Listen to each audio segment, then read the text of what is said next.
What's up, pretty gang? It's your favorite nail tech Peaches back with another video. Today I'm going to teach you how to ombre on short nails. Now I'm not gonna lie, this is not an easy task. This is the final result, and of course it looks smooth. It looks like no effort necessary, but let me tell you how much effort was necessary.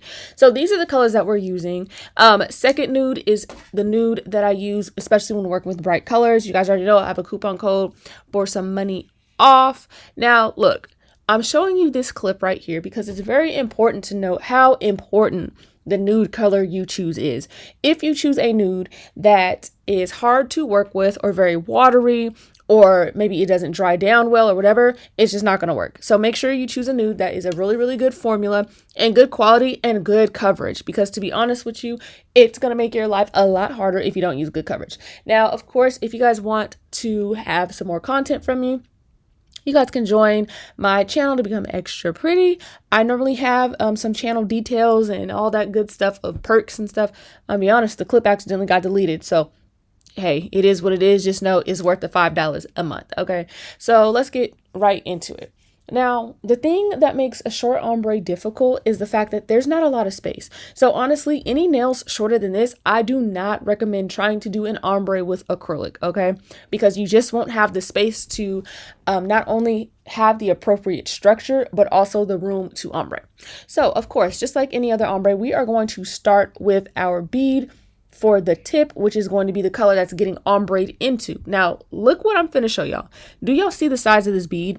Pay important close attention to that, because what's gonna happen is if you use a bead that's too small, later on, you're not gonna have enough coverage. You're gonna have to build up a lot, and it can lead to things being a little bit too thick. Now, granted, this bead is a little bit thicker than maybe some use, but that's what scaling with time. But either way, you need to use a bead that's sized enough that you can kind of flatten out that tip area where the nail and the extension meet, and also have enough substance and coverage to cover the whole rest of the nail. Okay, now the reason why I'm not doing like a 2-bead method or anything like that is because the nail is so short. I want to limit the bulkiness as much as possible. And what that means is working smart and not hard. I highly suggest you kind of get used to doing things in one bead sometimes, because if not, especially with short nails, you're going to be taking the same exact time as long nails, except for the nails are shorter, which means the amount of money you're making is not going to be worth the time you're spending. So do you guys see this close up? That's how flush you want everything to be at the tip area where the natural nail meets the nail tip. So you guys can see, to keep the opacity, what I do is let that bead set for a second, let it rest. Then I pat the area that I just zoomed in on, right? And then I kind of bring the rest down. You guys can see the texture of the bead that I'm using is making it so that way, as I go ahead and do my ombre later, I'm not going to have to use a whole bunch of clear to cap. That is going to also be an important factor. You want to work in layers that are thin enough to be able to ombre and cap, but thick enough that your structure is still going to be okay. Now, my problem used to be that I would have a lot of bulkiness smack in the middle of the nail, and then it would be too thin in the apex and too thin on the tip. And that would be because I just wasn't understanding how things needed to go when it comes to ombre and to the structure. Okay, so after you finish all the tips, just like normal, how I always recommend, do all the tips first, then go back and work with the tip color dry. Wipe your brush. You see how I'm doing this in slow motion? Because if you dip into color and dip into your nude, you're gonna have a hard time, okay? A really hard time. So make sure your brush is clean so your colors do not mix. And then we're going to use another nice sized bead, and then we're going to drag that down. Now, do you see how the bead looks like it would take up the whole nail, but it doesn't? That's because the way I ombre, I like to build the structure into the ombre so I don't have to cap too much. However, if this is too much acrylic for you to work with, then take a slightly smaller bead. But basically what you want is the top color near the cuticle to drag down and cover the majority of the tip color. Now, do you see how opaque this ombre is, that it actually does cover the pink? If you have an ombre that's too translucent, you're gonna see, ooh, y'all, I'm sorry, I just got off of work and my brain is shutting down. You're going to be able to see straight through the nude, and you're gonna see the demarcation of where the tip color starts, and that's not what we want. So if you drag down a little bit too much, it's all good. Tap a little bit of it up. Now this is what makes it difficult with a short ombre. You have to keep going back and forth, which is why I said you need to learn to work in layers. Okay, which means that you're gonna have to work in layers, because if not, it's gonna be all bad. So you really need to start understanding that an ombre is not equal parts, especially on a short nail. It is not half the nail one color, half the nail the other color. You're gonna have to learn that that middle ground is going to either be a little bit further down or a little bit higher up, okay? So if you're struggling, it's okay to take a break from that nail and go back when things are dried down, because a lot of the times the color being so, the bead still being wet and the nail not being dry attributes to why stuff is not blending, okay?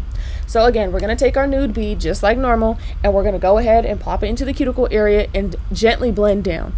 We want to blend it, so work lightly. Now in this case, I didn't have enough acrylic, okay? So I ended up having to go in to areas in the cuticle area and replace that color.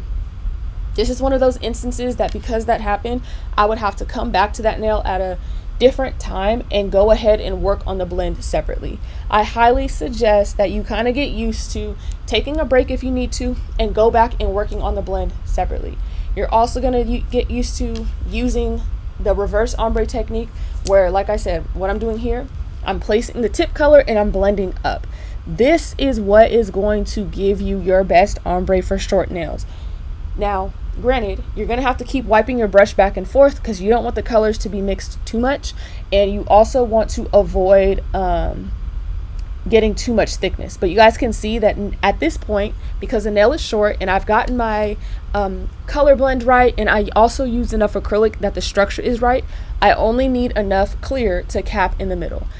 Realistically, this is where you want to get to be. I understand everyone's level of skill is a little bit different, but ultimately you definitely want to get to the point to, especially with short nails, you're only capping as much as you need to.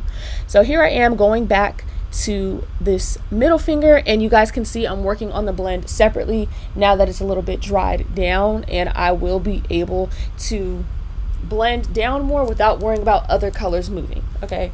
So essentially you're going to kind of go back and forth until you find that you get that blend that you're looking for. Now it's also important to make sure that the cuticle area, like the closest to the cuticle area, color is very opaque, otherwise it's not going to look blended, okay? You need the nude to start off looking very nude. We need a subtle blend in the middle, and you're going to want to accentuate that tip color just like this and make sure that it is blended well. Now if the blend is good but you're noticing the tip color is getting lost, all you're going to do is place a small bead on the tip like how I did, but instead of blending down, you're just going to pat it in place, because at that point we only need it for color, okay? So throughout this whole process, you might be thinking, like, this seems like a lot of steps, this seems hard, does it ever get easier? I'll be honest with you, it doesn't necessarily get easier. The steps don't take less time. What takes less time and what actually gets easier is just your skill, okay?